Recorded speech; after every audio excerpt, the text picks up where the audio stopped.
Terdengar suara ledakan dari luar. Sontak kami saling bertatapan. "Apa itu, Lang?" tanya Ega. "Nggak tahu, kayaknya dari luar." Aku pun mengintip keluar. Terlihat ada bola api melayang-layang di depan rumah. "Ada apa, Lang?" tanya Rehan.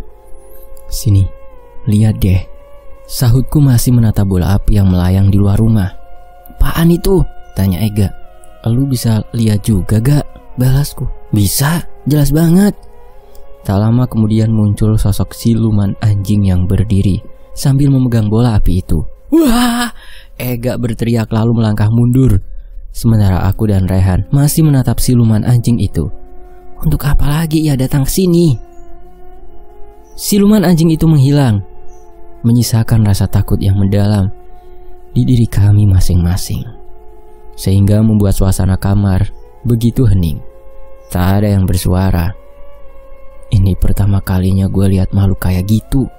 Ega memecah keheningan. "Lu berdua udah pernah lihat ya?" "Iya," balasku singkat. "Dia itu sosok jin pesugihan," jelas Rehan. "Ngapain dia datang ke sini? Jangan-jangan apa?" tanya Rehan. "Jangan-jangan dia bakal numbalin kita." "Hush, jangan ngomong gitu." "Dia nggak bakal masuk rumah kan?" tanya Ega. "Insya Allah sih enggak. Soalnya di depan rumah ada daun bidara dari Pak Nasir," balas Rehan. "Besok-besok gue beli daun bidara buat di dalam kamar, biar tetangga gue kagak berisik lagi." Kagak bisa sembarang beli juga gak? Kan itu emang udah dibacain doa buat penangkalan makhluk halus. Gagal dong rencana gue.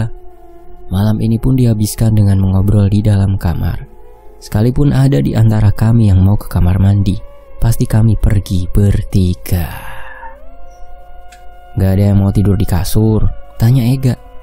"Di lantai aja biar kompak," balasku. "Gua aja deh yang tidur di kasur." "Oh gitu," sahut Rehan. Ega langsung mengurungkan niatnya. Kami pun tidur berjajar di lantai, seperti deretan ikan di pasar. "Ini AC-nya nyala kan?" tanya Rehan. "Nyala kok." "Kok gerah ya?" Aku meraih remote AC di dekat kasur. "Tuh lihat, 18 derajat. Coba dibikin minus 10 derajat biar dingin," sahut Ega. "Tar pas pagi-pagi kita udah kayak nugget di mall." "Tapi emang bener, Lang, kayak gerah gitu ini." "Kayaknya AC-nya emang perlu diservis, Lang, kurang dingin," ucap Rehan. "Atau pasang 2 biji aja," timbal Ega. "Emangnya gue si tuan muda Rehan, sampai kamar mandinya aja dipasangin AC, kurang kerjaan amat," balasku. "Itu ex-house fan," sahut Rehan. "Ya sama aja lah, beda Gilang." Dup, listrik tiba-tiba mati. "Kenapa lagi ini, Lang?" tanya Ega. "Mati lampu," sahutku. "Ya gue juga tahu mati." "Lah terus kenapa nanya?" "Lah kan gue nanya kenapa bisa mati lampu. Coba lu tanya PLN." "Ini mati lampu di rumah ini doang atau satu komplek?" tanya Rehan. "Bentar gue cek." Aku bangkit dan berjalan menuju jendela. "Au!" Ega berteriak. "Sorry Ga, ternyata aku tak sengaja menginjak tangannya." Rumah di depan terlihat terang benderang. Begitu pula rumah Pak Rian. Berarti yang mati lampu hanya rumah ini saja. Jreng, bola api itu kembali muncul. Kini terlihat melayang-layang di dekat deretan tanaman keladi.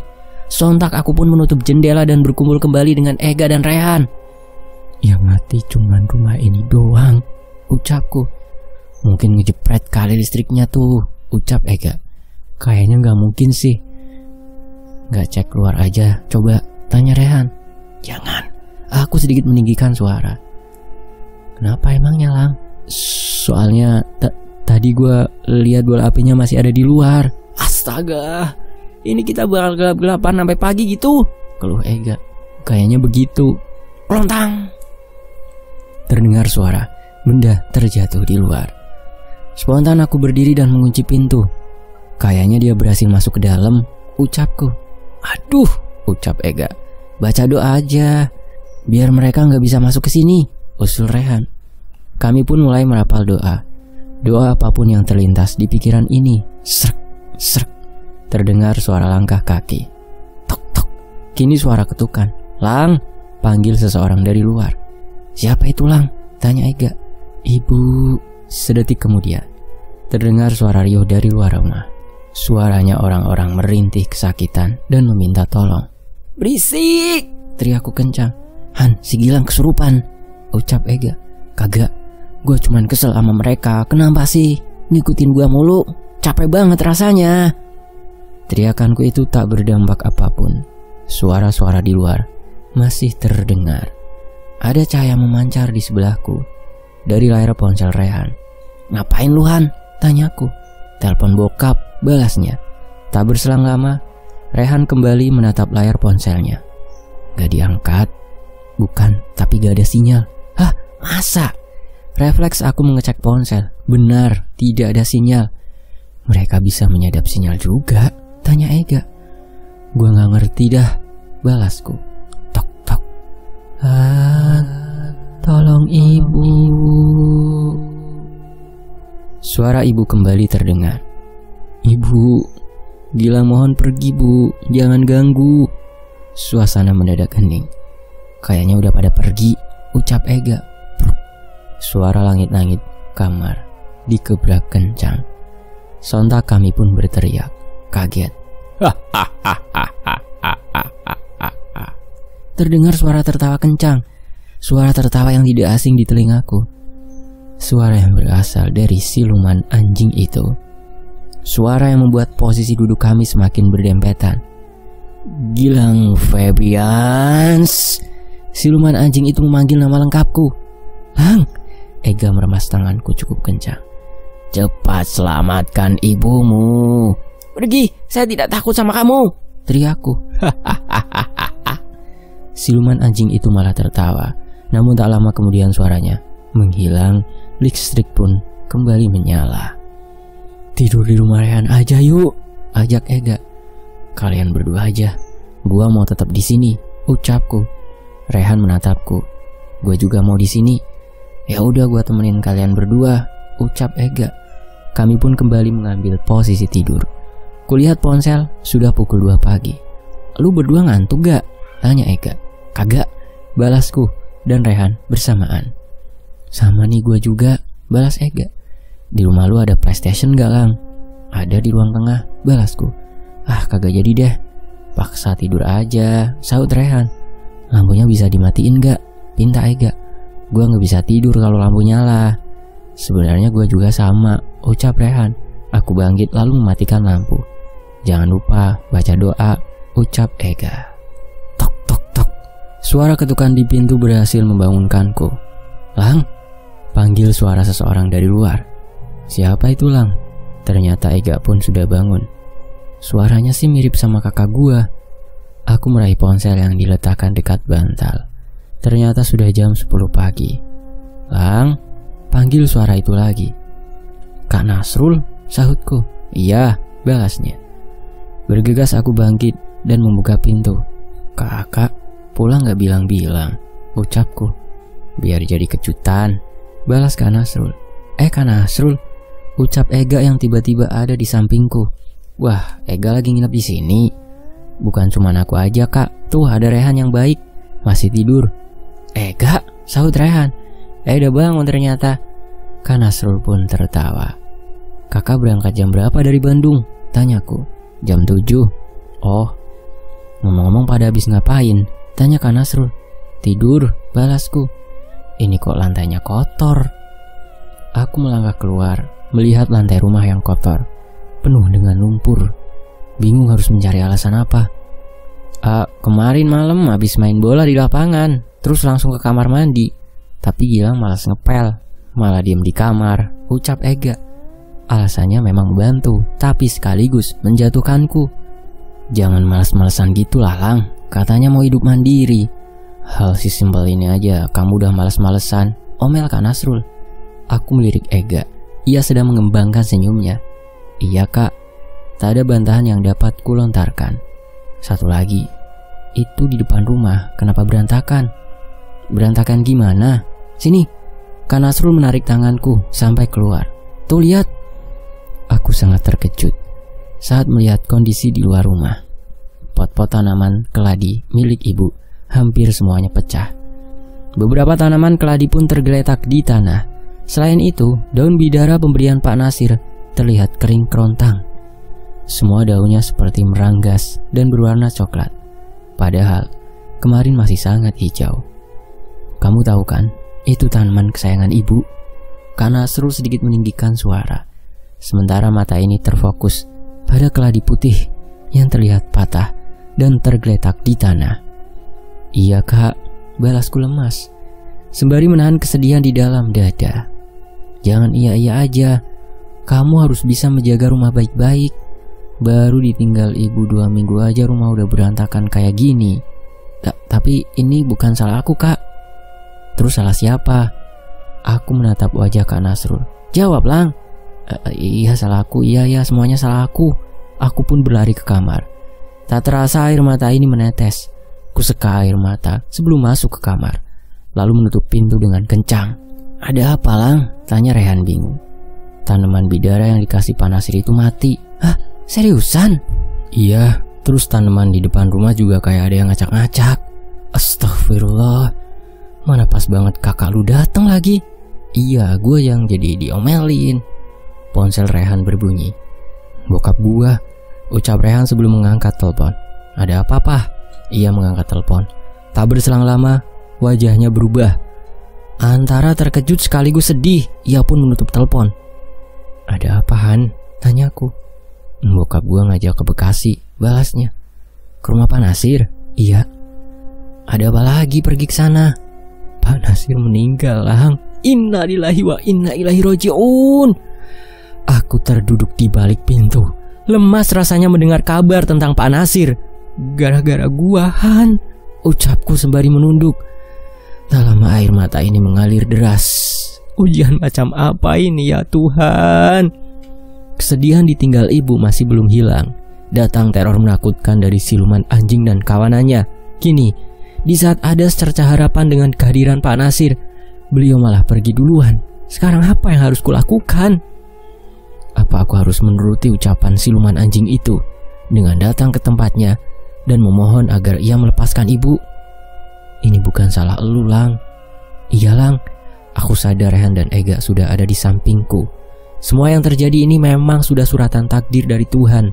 Jadi berarti ngerasa bersalah. Jangan begitu, Lang, ucap Rehan. Tetep aja, Han. Gara-gara gua datang ke sana, Pak Nasir meninggal, ucapku. Gak ada hubungannya, Lang. Emang lu tahu Pak Nasir meninggal kenapa? Bokap gua aja kagak jelasin dia meninggal kenapa. Jadi gak usah menduga-duga, Lang. Hati kecil gua bilang dia meninggal karena siluman anjing itu, Han. Berarti hati kecil lu salah. Dah gitu aja. Jangan dibikin pusing sama dugaan-dugaan yang gak jelas. Sekarang kan ada kakak lu, Lang. Coba lu ceritain semuanya sama dia, usul Ega. Enggak. Setiap orang yang gua ceritain atau tahu tentang ini kayak ketiban sial. Gua gak mau kakak gua kenapa-napa, gak. Pintu didorong cukup kuat hingga tubuhku tergeser. Apa yang mau kamu ceritain, Lang? Ternyata Kak Nasrul mendengar percakapan tadi. Enggak, Kak, elakku. Jangan bohong. Banyak yang aneh di rumah ini. Sekarang kakak minta kamu jujur. Rehan membantuku berdiri. Kemudian kami semua pergi ke ruang tengah. Aku duduk di sofa dengan posisi diimpit Ega dan Rehan, sementara Kak Nasrul duduk di sofa kecil, tempat biasanya ibu duduk. Ayo cerita, jangan ada yang ditutup-tutupin, ucap Kak Nasrul. Apa kakak percaya sama hal-hal mistis? Aku mengawali dengan pertanyaan yang paling dasar. Jika jawabannya tidak, maka akan sulit menerima semua ceritaku. Percaya? Kakak pernah ngalamin hal-hal mistis? Pernah? Oke, aku menarik nafas dalam-dalam sembari menatap wajah Kak Nasrul yang tampak serius. Ibu gentayangan, Kak. Sebuah kalimat yang membuat raut wajahnya berubah. Kamu jangan ngomong sembarangan. Kak Nasrul marah. Itu ibu kamu, Lang. Astagfirullah. Aku terdiam. Sudah menduga reaksinya akan seperti ini.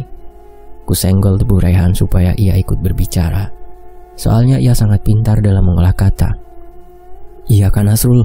Semua yang meninggal di kecelakaan itu gentayangan, ucap Rehan. Aku kembali menatap reaksi Kak Nasrul. Ia tidak protes dan marah, malah terdiam sambil menatap wajahku. Semoga saja kali ini ia percaya. Apa kamu yakin? Tanya Kak Nasrul. Yakin, Kak. Beberapa jam setelah kakak pulang ke Bandung, ibu datang. Balasku. Kamu lihat langsung? Aku menggelengkan kepala.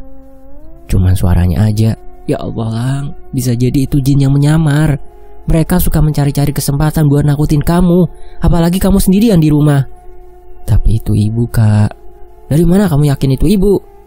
Aku pernah mimpi kalau ibu lagi jedotin kepalanya ke jalan dan tembok kamarnya. Waktu di rumah Om Herman, ibu juga datang. Aku lihat ibu masih pakai seragam pengajian dan penuh darah. Balasanku membuat Kak Nasrul kembali terdiam. Malahan aku pernah mimpi ada di mobil yang sama dengan ibu Kak. Sampai akhirnya mobil itu jatuh ke jurang. Di sana banyak mayat bergelimpangan. Sambungku. Kakak yang datang ke Cirebon kan? Kakak juga lihat kondisi terakhir ibu kan? Apa kakak masih ingat semuanya? Sambungku lagi. Masih Lang, kakak gak akan pernah lupa. Wajah ibu hancur kan? Leher, tangan sama kakinya patah. Sopirnya selamat karena lompat sebelum mobil terjun ke jurang. Bener kan? Ucapanku ini membuat Rehan menepuk pundakku. Ia berusaha menguatkan karena melihat mata ini sudah berkaca-kaca. Sampai hari ini sopir itu belum ketangkep. Kamu bener tentang kondisi ibu Lang. Itulah kenapa kakak minta untuk membungkus rapat jenazah ibu, biar kamu gak berusaha ngebukanya. Kakak ingin wajah terakhir yang kamu ingat itu wajah sebelum ibu kecelakaan. Tapi akhirnya ibu datang dan nunjukin kondisinya Kak. Kakak gak tahu kalau bakal kayak gitu Lang. Harusnya kamu cerita sama kakak. Kakak ini keluarga kamu satu-satunya Lang. Aku gak mau cerita soalnya pasti kakak gak bakal percaya kalau gak ada bukti. Makanya sekarang waktu yang tepat. Di sini ada Rehan sama Ega yang juga ikut diteror. Kalau kakak masih belum percaya, bisa tanya semua penghuni perumahan ini juga. Kakak percaya sama kamu kok Lang. Berarti kakak harus percaya kalau jejak lumpur di lantai itu punya ibu. Kamu serius Lang? Iya, Ega sama Rehan juga tahu. Iya Kak, sahut Ega dan Rehan. Kak Nasrul melihat lantai yang masih kotor. Kemudian ia berdiri dan berjalan ke kamar ibu. Tak berselang lama, ia keluar sambil membawa sepatu milik ibu dan mencocokkan ukuran sepatu itu dengan jejak telapak kaki yang tertinggal di lantai. Percaya, ucap Kak Nasrul sembari kembali ke tempat duduknya. Pasti ada alasannya kan ibu pulang ke rumah lagi. Ada Kak, ibu minta tolong dibawa pergi dari tempat kecelakaannya itu. Kak Nasrul mengerutkan dahi. Tadi kamu bilang ibu datang ke sini, sekarang bilang minta dibawa pergi dari tempat kecelakaannya. Kakak jadi bingung. Maksudnya, biar gue aja yang jelasin. Baru berucap satu kata, Rehan sudah memotongku. Jadi gini Kak, mereka memang masih sering terlihat di sini. Tapi ada satu sosok yang mengawasi. Sosok itu yang mengunci mereka di tempat tragedi kecelakaan. Sosok itu juga yang menyiksa mereka.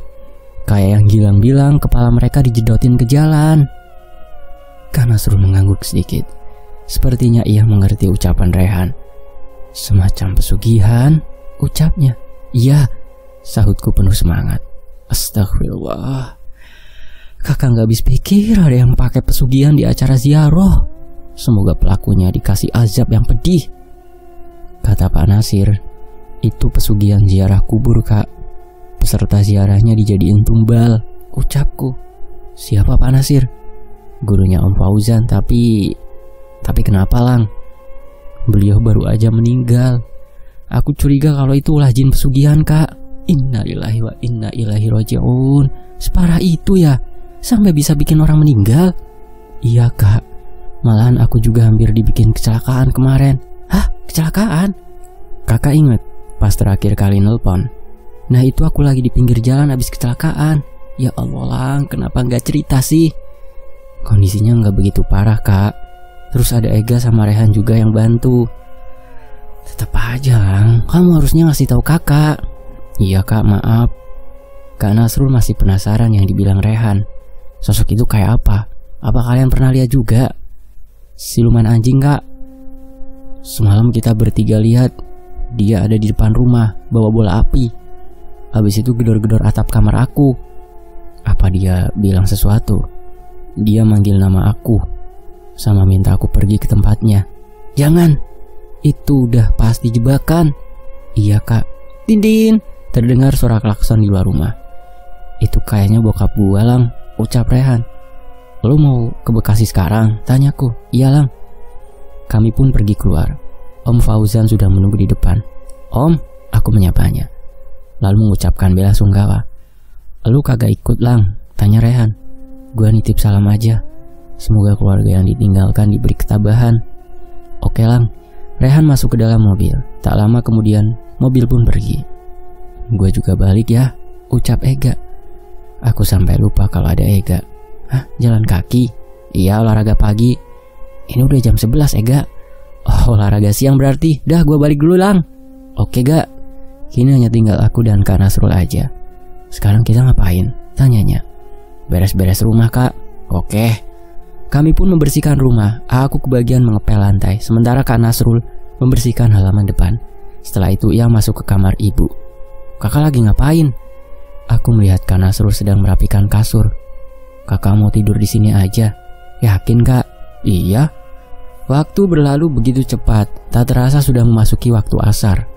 Setelah sholat asar berjamaah, kami pun makan bersama di ruang tengah. Kali ini kakak yang mentraktirku. Aku makan sambil menatap layar ponsel. Dari tadi pesanku tidak dibalas oleh Rehan, bahkan masih centang satu. Ku coba tanya Ega, ia juga belum membalas. Kemana dua orang ini? Sekitar pukul 5 sore, Ega datang ke rumah. Wajahnya tidak seceria biasanya. Ada gurat kesedihan yang begitu jelas. "Ada apa, Ga?" tanyaku. Nggak ada apa-apa," balasnya. Kagak percaya gua. Kalau nggak ada apa-apa, lu kagak mungkin sore-sore kesini. Rehan baik-baik aja kan? Tiba-tiba aku teringat dengan Rehan. "Baik kok. Ini dia nitip surat buat lu." Elah, udah 2022 masih nulis surat. Kan tinggal chat WA aja, gak ribet. "Baca aja dulu, Lang." Iya, ntaran aja." "Baca sekarang, Gilang." Ega memaksa. Ada apa sih sebenarnya? Aku agak curiga dengan sikapnya itu. Rehan udah pergi. "Pergi? Kemana?" "Ke Amrik." Aku tak percaya dengan ucapan Ega. Rehan pergi ke Amerika, kenapa begitu mendadak? Kenapa juga tidak mengabariku? "Lu jangan bercanda deh, Ga." Aku benar-benar tak percaya ucapan Ega. Makanya baca suratnya, ia meninggikan suaranya. "Orang udah capek-capek nulis tapi kagak dibaca." "Sabar, Ga." Aku membuka lipatan kertas itu perlahan. "Woi, Lang, sorry, gue cuma bisa ngasih tahu lewat surat. Terkesan jadul sih, tapi mau gimana lagi? Handphone gue disita bokap. Mungkin pas lu baca surat ini, gue udah ada di pesawat, mau ke Amrik. Lu gak usah kaget, gue sendiri aja kaget. Tiba-tiba aja bokap gue udah nyiapin koper di depan kamar. Ini aja gue sempet-sempetin nulis surat di kamar mandi. Padahal gue masih pengen banget nemenin elu, Lang. Tapi bokap gue udah maksa banget biar gue pergi lebih cepat ke Amerika. Dia kayak panik dan takut gitu setelah Pak Nasir meninggal. Gue gak bisa nulis panjang-panjang. Intinya gue berharap lu kuat ngehadepin semuanya. Gue berharap lu bisa ngebebasin nyokap lu. Gue berharap lu juga tetap hidup, biar kalau kapan-kapan gue balik ke Indo, kita bisa main bareng lagi sama Ega. Dah, gue kagak mau nangis. Pokoknya gue selalu ngedoain lu, Lang. See you, Lang. Sampai ketemu lagi. Dari sahabat lu, Rehan. Tak terasa bulir-bulir bening jatuh di sudut mata. Ku tatap Ega, lalu memeluknya. Kami berdua pun menangis. Entahlah, perpisahan ini terasa begitu menyedihkan. Soalnya, aku tak tahu apakah esok atau lusa masih bisa menatap langit sore yang begitu indah. Udah, Lang, gak enak dilihat tetangga. Ntar pada ngira kita lagi ngapain. Ega melepas pelukan. Sorry, aku menyeka air mata dengan tangan. Jadi sekarang tinggal kita berdua. Ini yang mau gua omongin juga, Lang. Apalagi, lu mau pergi juga? Tega banget sih. Kan gua kuliah di Jogja. Nah, bulan depan udah mulai ospek. Jadi gua juga mesti pergi ke sana cari kosan. Kan semua aja ninggalin gua. Sorry banget, Lang. Ya gak apa-apa, pokoknya jangan lupa kontekan sama gua. Siap. Ntar kalau gua sempet balik bentar, gua bawain lu oleh-oleh dark Jogja. Asik, bapu yang padus ya. Santai dah. Udah ya, gua balik dulu. Kapan lu berangkat? Besok pagi. Hati-hati ya. Siap. Gua balik dulu, ntar keburu maghrib tuh zombie pada muncul. Awas diikutin sampai Jogja. Jangan gitulah, Lang. Canda gak? Ega menghidupkan motornya. Oh ya, gua sampai lupa. Apaan lagi? Kata Rehan, motornya nanti ambil aja di bengkel biasa. Semuanya udah dibayar. Hah? Emang udah kelar? Cepet amat. Gua gak tahu sih. Orang pesennya cuman itu doang. Ntar gua cek sana deh. Sip. Ega pun pamit. Aku melangkah ke dalam rumah. Meski hari ini kedua sahabatku itu pergi, tapi aku sangat paham dengan keputusan mereka. Jika terlalu lama ada di dekatku, maka nyawa mereka bisa terancam. Karena siluman anjing bisa melakukan apapun. Itu mata sembab kenapa? Tegur Kak Nasrul yang sedang duduk di ruang tamu. Tadi kelilipan, sahutku berlalu masuk ke kamar. Sementara itu di sisi lain, Lang, makan di luar yuk, ajak Kak Nasrul. Di mana? Sahutku beranjak dari kasur. Ya keluar dulu aja, nanti tinggal cari tempat makannya. Atau mau ke mall aja, nonton film gitu. Duh, makan aja deh, aku lagi males nonton film. Ya udah, buruan siap-siap. Kak Nasrul melangkah ke kamar ibu. Tak berselang lama, ia kembali ke kamarku. Ada apa? Tanyaku.